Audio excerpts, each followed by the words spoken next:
আজ মালয়েশিয়া সফরে যাচ্ছেন প্রধান উপদেষ্টা। বৈঠক করবেন দেশটির প্রধানমন্ত্রীর সঙ্গে। সই হবে 5টি সমঝোতা স্মারক। রাজধানীর চানখারপুল হত্যা 6 হত্যা মামলায় সূচনা বক্তব্য ও সাক্ষ্য গ্রহণ আজ। আসামিদের হাজির করা হয়েছে ট্রাইব্যুনালে। মুলতবি বৈঠকে বসেছে নির্বাচন কমিশন। আরপিও সংশোধন ছাড়াও আলোচনা হবে নির্বাচনী আচরণবিধি ও সীমানা নির্ধারণ। 15 বছর পর নওগাঁ জেলা বিএনপির দ্বিবার্ষিক সম্মেলন আজ। ভার্চুয়ালি যুক্ত হবেন দলের ভারপ্রাপ্ত চেয়ারম্যান তারেক রহমান।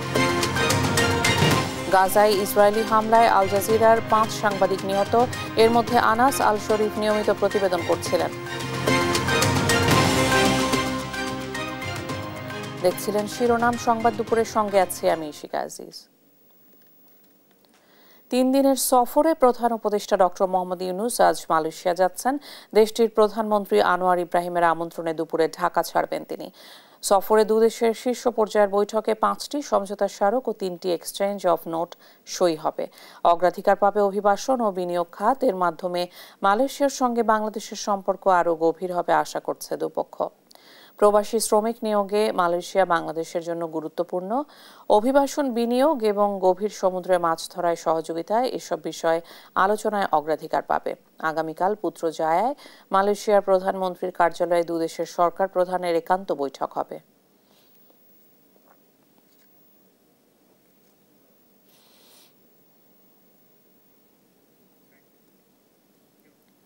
আনুষ্ঠানিকভাবে শুরু হলো জুলাই গণ অভ্যুত্থানে 5 আগস্ট রাজধানীর চানখারপুলে শহীদ শাহরিয়ার খান আনাস সহ 6 জনকে হত্যা মামলার বিচার। বিচারপতি মোহাম্মদ গোলাম মর্তুজা মজুমদারের নেতৃত্বাধীন 3 সদস্যের ট্রাইব্যুনাল 1-এ সূচনা বক্তব্য রাখেন চিফ প্রসিকিউটর। এরপর শুরু হয় সাক্ষ্য গ্রহণ। আজ শহীদ আনাস ও মেহেদী হাসান জুনায়েদের পরিবারের সাক্ষ্য দেওয়ার কথা রয়েছে। এর আগে সকালে গ্রেপ্তার 4 আসামিকে ট্রাইব্যুনালে হাজির করা হয়। তারা হলেন শাহবাগ থানার বরখাস্ত সাবেক OC operation Mohammad Arshad Hossain, constable Mohammad Sujon Mia, Imaj Hossain Emon ও মোহাম্মদ নাসিরুল ইসলাম।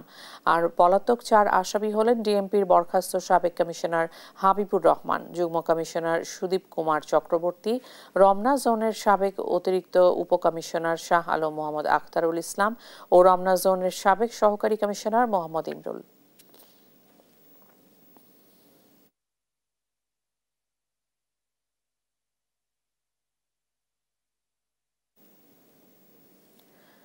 আন্তর্জাতিক অপরাধ ট্রাইব্যুনালে আছেন সহকর্মী সাবরিনা মজুমদার। সেখান থেকে সরাসরি যুক্ত হচ্ছেন তিনি।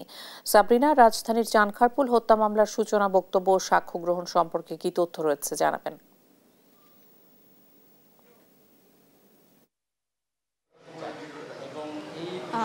ইশিকা, চানখারপুলের যে হত্যার ঘটনা, অর্থাৎ চানখারপুলের 6 জন শিক্ষার্থীর যে হত্যার ঘটনা, যেটি 5 আগস্ট হয়েছিল এবং সেটি হচ্ছে যখন শেখ হাসিনা অর্থাৎ সাবেক প্রধানমন্ত্রী শেখ হাসিনা পালানোর খবর পেয়ে যখন বিজয়ের মিছিল হয়, যখন শহীদ আনাস সহ আরও 6 জন ছাত্র জনতাকে আসলে পুলিশ হত্যার মামলায় কিন্তু এই মামলাটি হয়েছে এবং এটি কিন্তু দ্বিতীয় মামলা, যেটি হচ্ছে শেখ হাসিনার পর যেই মামলায় আসলে আজকে সূচনা বক্তব্য উপস্থাপন করা হচ্ছে এবং একটু পরে কিন্তু সাক্ষ্য গ্রহণও করা হবে। ইতোমধ্যে চিফ প্রসিকিউটর সূচনা বক্তব্য উপস্থাপন করছেন এবং সূচনা বক্তব্য উপস্থাপনের প্রথমেই তিনি এই যে পুরো জুলাই আগস্ট হত্যাযজ্ঞ হয়েছে সেটাই যে প্রধান নির্দেশদাতা অর্থাৎ সাবেক প্রধানমন্ত্রী শেখ হাসিনা তিনি কিভাবে আসলে এই হত্যাযজ্ঞ চালিয়েছে পুরো 2 মাস জুড়ে এবং কিভাবে তিনি তার বিভিন্ন বক্তব্য তুলে ধরছেন এবং সেই সাথে তিনি কিভাবে হেলিকপ্টার থেকে গুলি বা লিথাল ওয়েপন ব্যবহারের নির্দেশ দিয়েছিলেন বা বিভিন্ন মন্ত্রীদের সাথে যে কথোপকথন সেগুলো হচ্ছে আজকে ট্রাইব্যুনালের সামনে পেশ করছেন। পুরোপুরি হচ্ছে যে জুলাই আগস্ট হত্যাযজ্ঞ আসলে তিনি কীভাবে নির্দেশ দিয়েছিলেন তার পুরো প্রেক্ষাপটটি কিন্তু আজকে চিফ প্রসিকিউটর ইতিমধ্যে হচ্ছে সূচনা বক্তব্যে তুলে ধরছেন এবং পরবর্তীতে চানখারপুলের যে হত্যাকাণ্ড, চানখারপুলে যে হত্যা হয়েছে শহীদ আনাস সহ মেহেদী হাসান, জুনায়েদ, তারা 2 জন সহ যে 4 জন তার যে হত্যাযজ্ঞ হয়েছে সেটি আসলে প্রেক্ষাপট তুলে ধরবেন এবং কিভাবে আসলে তারা মারা গিয়েছিল ছিলেন এবং তাদের প্রত্যক্ষদর্শী কারা ছিলেন এবং তাদের সাথে আসলে কি কি হয়েছিল বা চাংখারপুলের পুরো এরিয়া জুড়ে আসলে সেদিন কি কি হয়েছিল সেগুলো কিন্তু আসলে তুলে ধরবেন এবং পরবর্তীতে তদন্ত প্রতিবেদন আসার পর আসলে কার কার জিজ্ঞাসাবাদের কোনো অনুমতি বা আসামি পক্ষের আইনজীবীরা আসলে কি বলেছেন, প্রসিকিউশন আসলে কি চায় সেগুলো কিন্তু আসলে তুলে ধরবেন এবং পরবর্তীতে আসলে সাক্ষ্য গ্রহণ শুরু হবে এবং সাক্ষ্য গ্রহণে আমরা যেটি দেখেছি যে এখন শহীদ আনাস এবং শহীদ মেহেদী হাসান জুনায়েদের পরিবার আছেন এবং তারাই আসলে আজকে সাক্ষী দিবেন বলে আমরা জানতে পেরেছি এবং সেই সাথে সাক্ষী দেওয়ার পর আজকে আমি যদি বলতে চাই যে শেখ হাসিনা মামলাটিতে আসলে কি হয়েছিল, শেখ হাসিনা মামলাটির পরে যেহেতু চাংখারপুলের মামলাটি হয়েছে আজকে শেখ হাসিনা মামলা যদি আমরা একটু মনে করি সেখানেও কিন্তু সাক্ষ্য গ্রহণে ইতিমধ্যে 4 জন 25 থেকে 30 জন দেওয়ার কথা ছিল, তো এই মামলাতেও কিন্তু আসলে এভাবে আসলে সাক্ষীর জন্য আসলে কয়েকজনকে আনা হবে এবং সেই সাথে তারা তাদের সাক্ষ্য গ্রহণে তাদের বর্ণনা করবেন যে সেদিন আসলে কি হয়েছিল এবং তারা সাক্ষী হিসেবে যারা এসেছেন তারা বলবেন যে আসলে সেদিন চাংখারপুলের হত্যাকাণ্ডের যখন হয়েছিল তখন আসলে ওই এরিয়া জুড়ে আসলে কি হয়েছিল, কি কি ঘটনা তারা দেখেছিলেন এবং প্রত্যক্ষদর্শী হিসেবে যারা ছিলেন তারাই আজকে আসবেন। তো এখন পর্যন্ত এই ছিল সর্বশেষ খবর আন্তর্জাতিক অপরাধ ট্রাইব্যুনাল থেকে। ইশিকা। সাবরিনা, অনেক ধন্যবাদ আপনাকে। রাজধানীর চানখারপুল হত্যা মামলার সূচনা বক্তব্য সাক্ষ্য গ্রহণ নিয়ে বিস্তারিত জানছিলাম সহকর্মীর কাছে। দুর্নীতির অভিযোগে পৃথক 3 মামলায় ক্ষমতাচ্যুত সাবেক প্রধানমন্ত্রী শেখ হাসিনার বিরুদ্ধে সাক্ষ্য গ্রহণ শুরু হয়েছে। ক্ষমতার অপব্যবহার করে পূর্বাচল নতুন শহর প্রকল্পে 30 কাঠা সরকারি জমি বরাদ্দ নেয় দুর্নীতি দমন কমিশন দুদক এই মামলাগুলো দায়ের করে। এসব মামলায় শেখ হাসিনার ছেলে সজীব ওয়াজেদ জয়, মেয়ে সায়মা ওয়াজেদ পুতুল সহ 47 জনকে আসামি করা হয়েছে। সোমবার ঢাকার বিশেষ জজ আদালত 5-এর বিচারক মোহাম্মদ আবদুল্লাহ আল মামুনের আদালতে এসব মামলার সাক্ষ্য গ্রহণ শুরু হয়।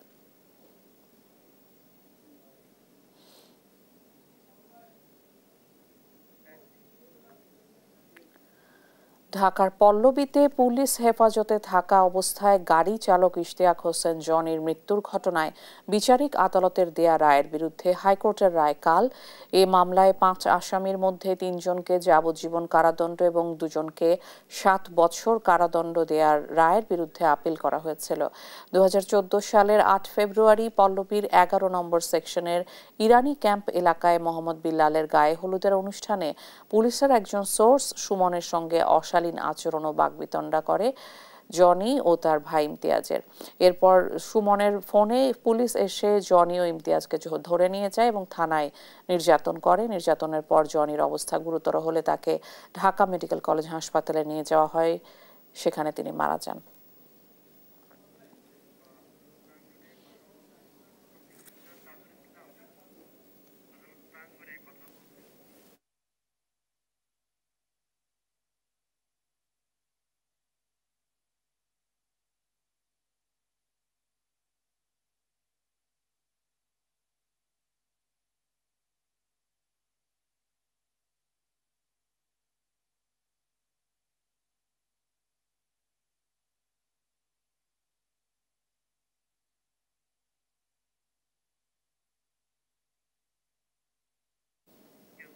দর্শক, আদালত প্রাঙ্গণে কথা বলছেন চিফ প্রসিকিউটর তাজুল ইসলাম। সরাসরি চলে যাচ্ছে সেখানে। ঢাকা কর্মসূচি যেটা ছিল বৈষম্য বিরোধী ছাত্র আন্দোলনের, সেই কর্মসূচিতে অংশগ্রহণের জন্য সারা দেশ থেকে মানুষ শহীদ মিনার হয়ে ঢাকায় দিকে প্রবেশ করার যে চেষ্টা করছিলেন, এলাকায় 6 জন মানুষকে মাত্র স্বল্প দূরত্ব থেকে চাইনিজ রাইফেল দিয়ে গুলি করে হত্যা করা হয় এবং সেই গুলি করার সময় নির্দেশনাটা দিয়েছিলেন ডিএমপির তদানীন্তন কমিশনার হাবিবুর রহমান, তার সাথে এডিসি শাহ আলম মোহাম্মদ আখতারুল ইসলাম সহ অধস্তন কর্মকর্তা সহ 8 জনকে আমরা এই মামলার জন্য এখানে আসামি করে তাদের বিচার কার্য চলছে। তাদের মধ্যে যাদের কমান্ড রেসপন্সিবিলিটি ছিল তারা অর্ডার দিয়েছেন এবং বাকিরা সরাসরি চাইনিজ রাইফেল এবং এসএমজি দিয়ে গুলি করে ছাত্রদেরকে হত্যা করেছেন।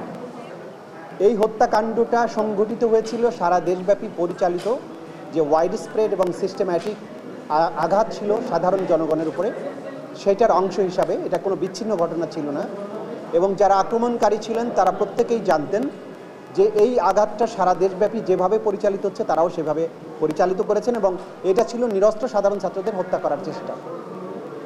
আজকে এই মামলার সূচনা বক্তব্যের মাধ্যমে সাক্ষ্য গ্রহণ শুরু হয়েছে।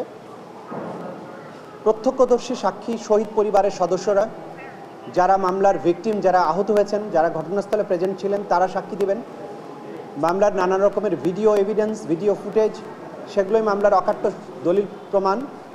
এর বাইরে ডিএমপির কমিশনার ওয়্যারলেসের মাধ্যমে অধস্তন অফিসারদেরকে কিভাবে চাইনিজ রাইফেল ব্যবহার করে বিক্ষোভকারীদের গুলি করে হত্যা করার নির্দেশ দিয়েছিলেন, সেগুলো আমরা জব্দ করে আদালতে উপস্থাপন করেছি। বিভিন্ন ডকুমেন্টের মাধ্যমে, পুলিশের ইন্টারনাল কমিউনিকেশনের মাধ্যমে এই ছাত্র জনতাকে হত্যা করার যে নির্দেশনা, সেগুলো আমরা দাখিল করেছি। এই সব কিছুর মাধ্যমে আসামিদের বিরুদ্ধে অকাট্যভাবে প্রমাণ করার মতো সাফিসিয়েন্ট ম্যাটেরিয়াল প্রসিকিউশনের হাতে আছে, যেগুলোর মাধ্যমে আসামিদের অপরাধ প্রমাণিত হবে। আজকে প্রথম সাক্ষ্য গ্রহণ হচ্ছে এবং প্রথম সাক্ষী দিচ্ছেন শহীদ শাহরিয়ার খান আনাসের বাবা এবং মা, এবং এরপরে যারা প্রত্যক্ষদর্শী আছেন একের পর এক সাক্ষ্য দিতে থাকবেন। আমরা শুধু এই মেসেজটা দিতে চাই, যারা মনে করেছিলেন যে বাংলাদেশে গণহত্যা চালিয়ে পার পাওয়া যাবে, যারা মনে করেছিলেন পরবর্তীতে প্রতিবিপ্লব ঘটাবেন অথবা অন্য কোনোভাবে এই বিচারটাকে বানচাল করার চেষ্টা করা যাবে, তাদের জন্য ক্লিয়ার মেসেজ, যারা অপরাধ করেছেন তারা কেউ ছাড় পাবেন না। বিচারের প্রক্রিয়া কোনো অবস্থাতেই বন্ধ হবে না। যেসব তরুণেরা রক্ত দিয়ে বাংলাদেশকে দ্বিতীয়বার মুক্ত করেছেন, তাদের পরিবার, তাদের স্বজন, তাদের সহকর্মীরা বেঁচে আছেন, তাদের সাক্ষ্যের মাধ্যমে এই যে ১৫০০-এরও বেশি মানুষের জীবন যাওয়া, তাদের পরিবারের প্রতি জাস্টিস করার যে চেষ্টা, সেটা রাষ্ট্রের পক্ষ থেকে নিশ্চিত করা হবে। এই ব্যাপারে আমরা আপনাদেরকে গ্যারান্টি দিচ্ছি। Thank you. গণপ্রতিনিধিত্ব আদেশ আরপিও সংস্কারের একগুচ্ছ সুপারিশ চূড়ান্ত করতে মুলতবি বৈঠকে বসেছে নির্বাচন কমিশন। সোমবার নির্বাচন ভবনে সকাল 11টায় প্রধান নির্বাচন কমিশনার এএমএম নাসির উদ্দিনের সভাপতিত্বে এ সভা শুরু হয়। এতে 4 নির্বাচন কমিশনার আব্দুর রহমানুল মাসুদ, তাহমিদা আহমদ, মোহাম্মদ আনোয়ারুল ইসলাম সরকার, আবুল ফজল মোহাম্মদ সানাউল্লাহ ও ইসি সচিব আখতার আহমেদ সহ সংশ্লিষ্ট কর্মকর্তারা উপস্থিত আছেন। এর আগে বৃহস্পতিবার দিনভর আলোচনা হয়। সেদিন কয়েকটি বিষয়ে সিদ্ধান্ত হলেও আরপিও নিয়ে এগোতে পারেনি। এছাড়াও আলোচ্য সূচির মধ্যে রয়েছে রাজনৈতিক দল ও প্রার্থীর আচরণ বিধিমালা 2025 এবং গণমাধ্যম নীতিমালা।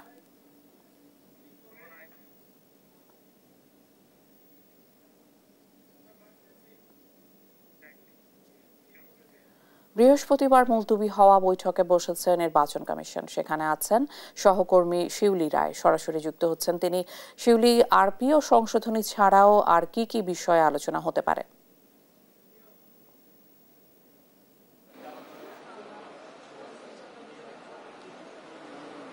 ইশিকাজি, যেমনটি আপনি বলেছেন যে বৃহস্পতিবার মুলতবি করা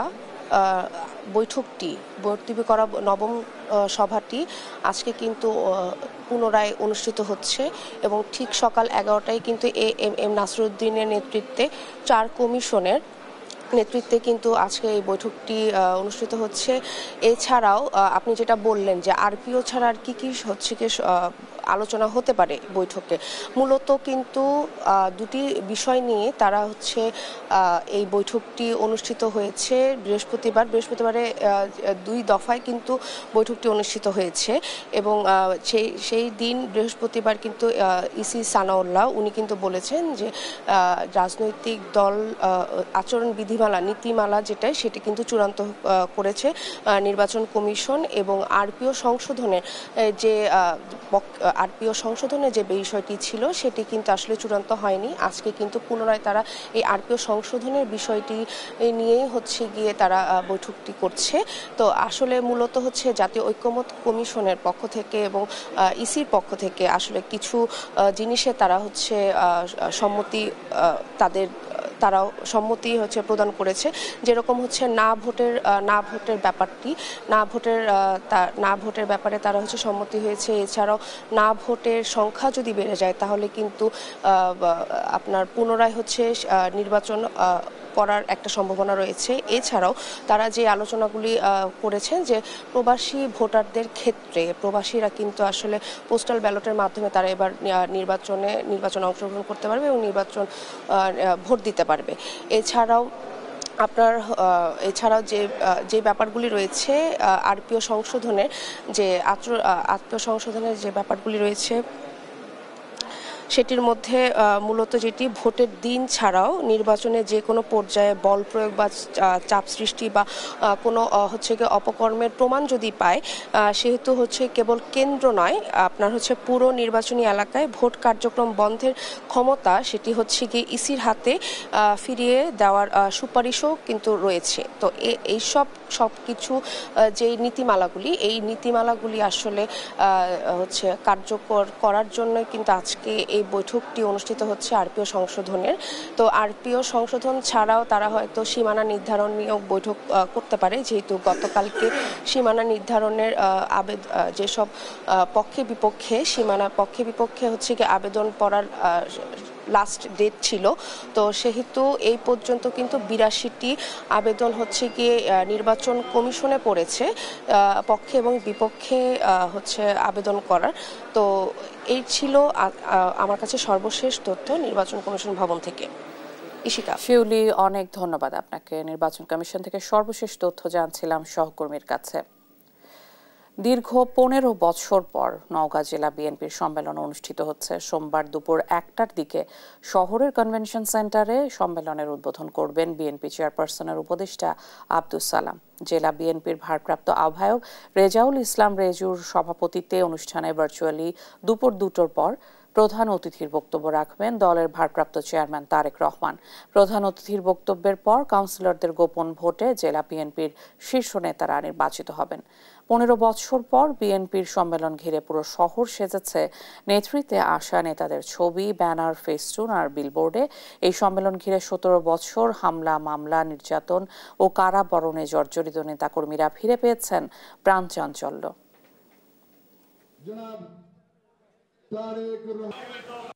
রাস্তাঘাট, বিভিন্ন শহরের বিভিন্ন প্রান্তে আপনার ব্যানার, ফেস্টুন দিয়ে সজ্জিত হয়ে একটা আনন্দ ঘন পরিবেশে আজকের এই কাউন্সিলটা অনুষ্ঠিত হতে যাচ্ছে। দীর্ঘ ১৫ বছর পরে এখানে আজকে সম্মেলন, এবং সম্মেলনটি হচ্ছে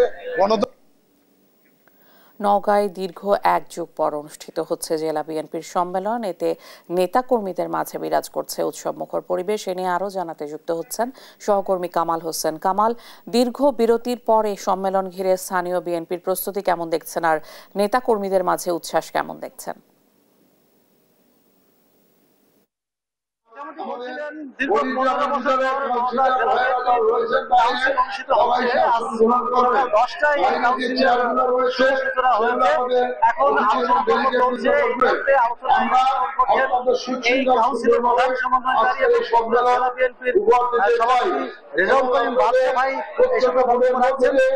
এরপরে শুরু হবে 2টা থেকে ভোট শুরু হওয়ার কথা, 2টা থেকে 5টা পর্যন্ত ভোট শুরু হবে। চলবে বিরোধীন ভাবে। এখানে বাইরে কিছু দর্শক কাউন্সিলর বসে আছেন হলরুমে। দর্শকদের মধ্যে কানাকানি পরিপূর্ণ হয়ে গেছে এবং হলরুমে বক্তব্য রাখছেন রেজাউল করিম বাদশা। এরপরে রেজাউল করিম রেজা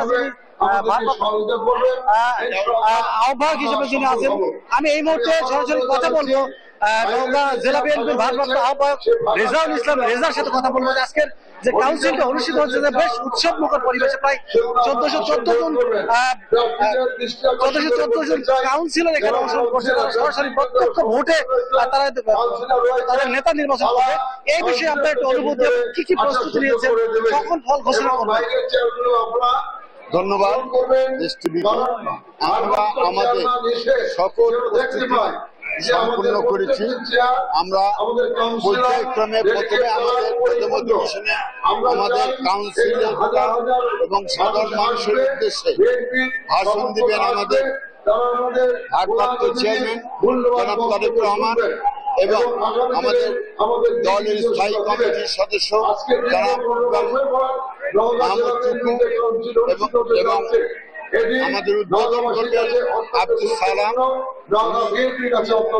চেয়ারপারসনের উপদেষ্টা এবং রাজশাহী বিভাগের সমন্বয়কারী, এবং আমাদের মাঝে উপস্থিত আছেন আজকের এই অনুষ্ঠানের সমন্বয়কারী বগুড়া জেলা বিএনপির সভাপতি অ্যাডভোকেট বাদশা ভাই এবং আমি আহ্বায়ক হিসাবে সকল প্রস্তুতি গ্রহণ করেছি। আমাদের প্রথম অধিবেশনের প্রস্তুতির পরে আমরা একটা বিরতি দিয়ে জেলা বিএনপির আহ্বায়ক রেজাউল করিম রেজাউলের সাথে কথা বললাম।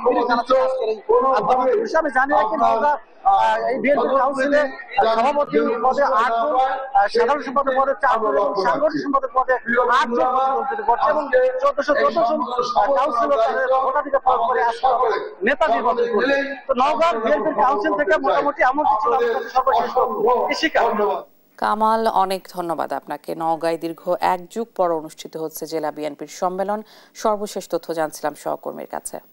রুখব দুর্নীতি, গড়ব দেশ, হবে সোনার বাংলাদেশ, এই প্রতিপাদ্য নিয়ে জয়পুরহাটে চলছে দুর্নীতি দমন কমিশনের গণশুনানি। সোমবার সকাল 10টা থেকে জেলা শিল্পকলা একাডেমিতে শুরু হয় এই গণশুনানি। দুদকের প্রচারণায় প্রায় 35টি দপ্তরের 80টি অভিযোগের গণশুনানি হওয়ার কথা রয়েছে।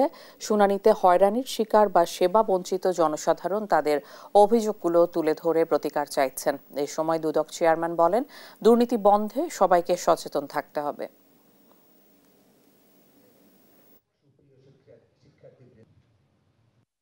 প্রয়োজন অনেক সময় মানুষকে দুর্নীতির পথে নিয়ে যায়।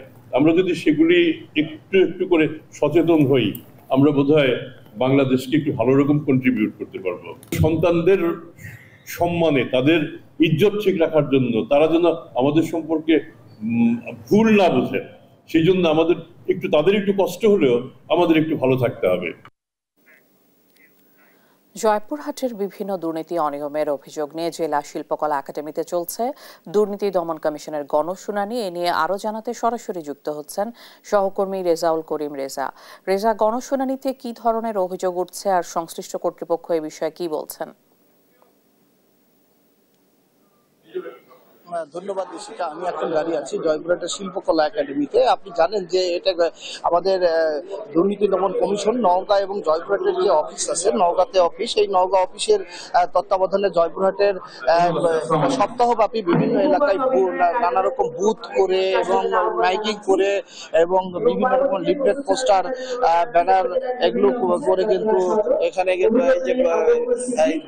গণশুনানি অনুষ্ঠিত হচ্ছে। তো আজকের যে প্রতিবাদ্য রুখব দুর্নীতি, গড়ব দেশ, হবে সোনার বাংলাদেশ, আজকের এই গণশুনানিতে উপস্থিত আছেন দুর্নীতি দমন কমিশনের চেয়ারম্যান ডক্টর মোহাম্মদ আব্দুল মোমেন।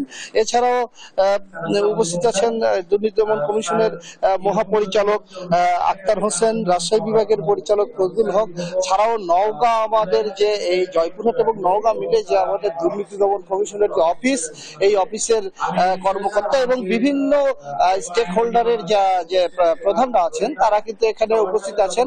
আপনি দেখছেন যে এখানে গণশুনানি চলছে এবং এখানে ৭৯টি অভিযোগ দাখিল হয়েছে, তার মধ্যে ৬৭টি অভিযোগ আমলে দেওয়া হয়েছে এবং সেটি শুনানি চলছে ৩৩টি বিভিন্ন সরকারি এবং স্বায়ত্তশাসিত প্রতিষ্ঠানের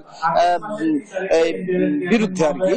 তো সর্বোপরি বলা যায় যে এখানে শুনানি চলছে। এখানে শুনানিতে এছাড়াও যার সভাপতিত্ব হচ্ছেন সেটা হচ্ছে জেলা প্রশাসক আফরোজা আক্তার চৌধুরী এবং এখানে উপস্থিত আছেন পুলিশ সুপার সহ বিভিন্ন সরকারি দপ্তরের প্রধানরা। তো আমি একজন অভিযোগকারী সঙ্গে আমি জানতে চাই যে আপনি তো অভিযোগ করেছেন, কি বিষয় আপনি কি বিষয়ে অভিযোগ করেছেন আর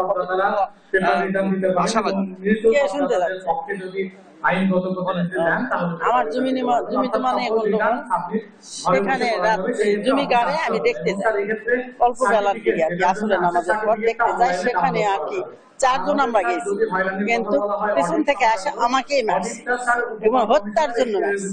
আমি মামলাটা চালাই, মামলা চালার মতো কেউ নাই, আমার ভাইয়েরা বোনেরা অসুস্থ, শুধু আমি মামলা চালাই। আমাকে মারার জন্য, আমাকে হত্যা করার জন্য এই মারাটা। ধন্যবাদ আপনাকে। তো আজকে বলা যায় যে এখনো শুনানি চলছে। এই শুনানির যে বিভিন্ন সংস্থার প্রধানরা কিন্তু উপস্থিত আছেন। তো সর্বোপরি বলা যায় যে এখন পর্যন্ত যে শুনানি চলছে 79টি অভিযোগ দাখিল হয়েছে আর 67টি অভিযোগের শুনানি চলছে এবং 33টি স্টেক হোল্ডারের এখানে প্রধানরা আছেন। এই ছিল আমার জয়পুরহাট থেকে এই গণশুনানির দুদকের গণশুনানি থেকে সর্বশেষ। অনেক ধন্যবাদ আপনাকে। জয়পুরহাটে গণশুনানি চলছে, সর্বশেষ তথ্য জানছিলাম সহকর্মীর কাছে।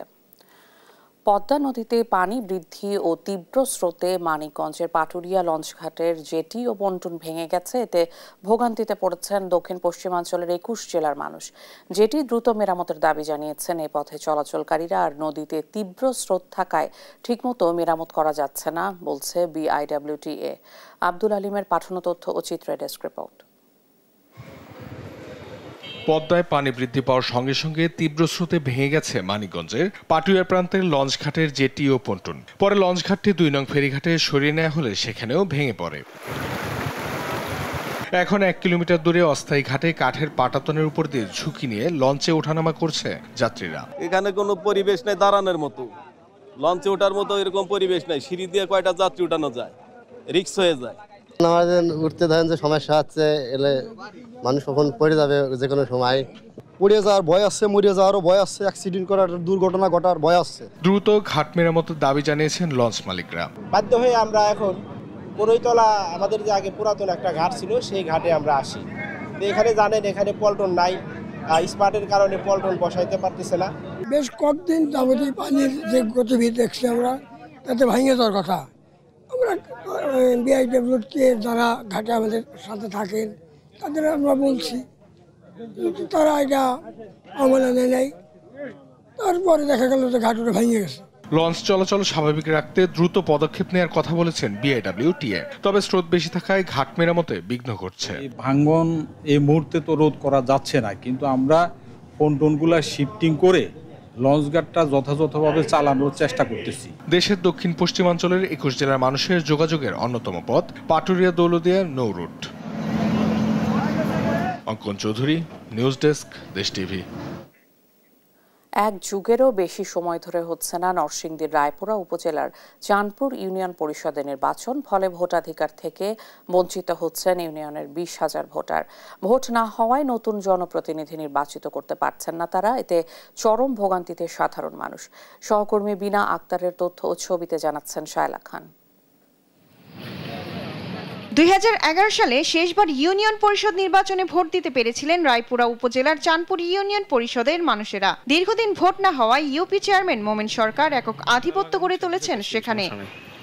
2016 সালে তফসিলের আওতায় নির্বাচন অনুষ্ঠিত হওয়ার কথা থাকলেও মোমেন সরকার ক্ষমতা দীর্ঘায়িত করার জন্য চাঁদপুর ইউনিয়নের সীমানা নির্ধারণ এবং ভোটার তালিকা পুনর্নির্ধারণে নির্বাচন স্থগিতে হাইকোর্টে রিট করেন। নির্বাচনটি 10 বছর যাবত বন্ধ করে রাখছে চাঁদপুর ইউনিয়নের বর্তমান চেয়ারম্যান মোমেন সরকার।